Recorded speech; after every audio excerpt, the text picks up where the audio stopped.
Hi friends, today we'll read the story of Peter Pan. So come read with me. Once upon a time, there was a magical boy called Peter Pan. He lived on a magical island called Neverland.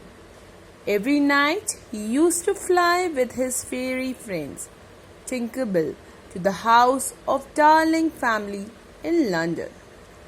Here they would hide behind the windows, listening to the bedtime stories that young Wendy told her little brothers John and Michael.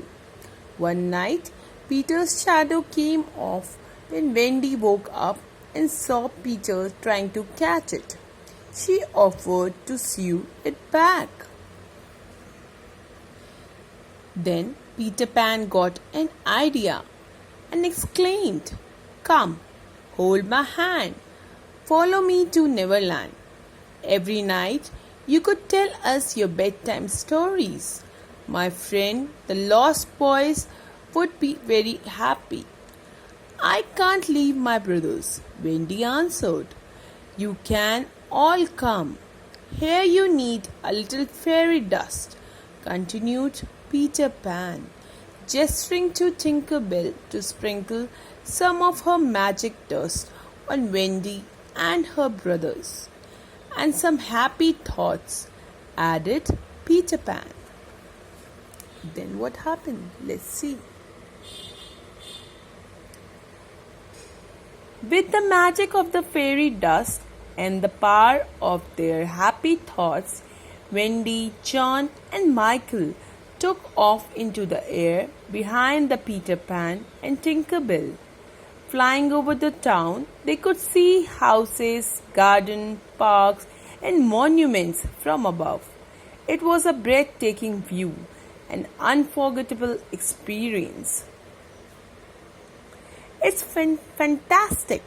We can fly! We are heading for the sky!"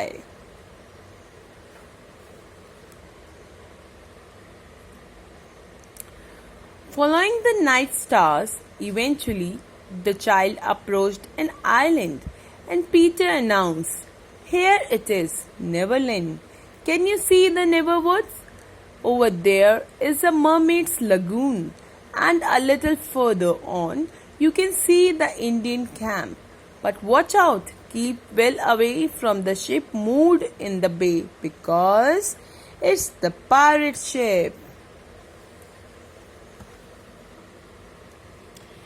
You can recognize their evil boss, Captain Hook. From the sharp hook he has got instead of a hand. Once, while fighting me, he fell into the sea and a crocodile ate it. Finding it delicious, the animal has been pursuing him ever since. Captain Hook is scared stiff of him," Peter Pan told his new friends. He continued, "Imagine the crocodile so greedy that once he even swallowed an alarm clock which still ticks away in his tummy. Tick tock, tick tock."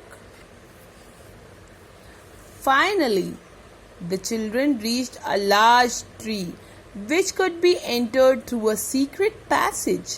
Peter Pan told them, "After what's happened with the crocodile, Captain Hook and I aren't exactly friends. So the Lost Boys and I have built ourselves the secret hideout." This is their secret hideout.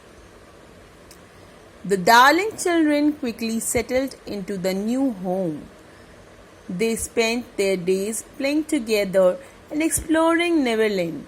But during one of these excursions, the pirates captured them and dragged them to their ship. Mischievous Captain Hook was plotting to use them as bait to finally catch Peter Pan. "They have tied us with a rope, Peter. You are our only hope." The pirate tied Wendy to the main mast and threw John and Michael into a big cage in plain sight. Desperate cries of children reached the ear of Peter Pan, who dashed to the ship. Although Captain Hook was scanning the sky to catch Peter Pan approach, the boy managed to land behind him without being seen.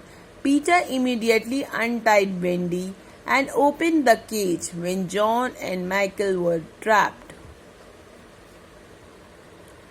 Then he tripped Captain Hook, who fell into the sea and immediately found himself face to face with a certain crocodile that knew him very well. Seeing the crocodile hot on the captain's heel, the pirates surrendered and abandoned the ship. I was waiting for you, tasty mouse.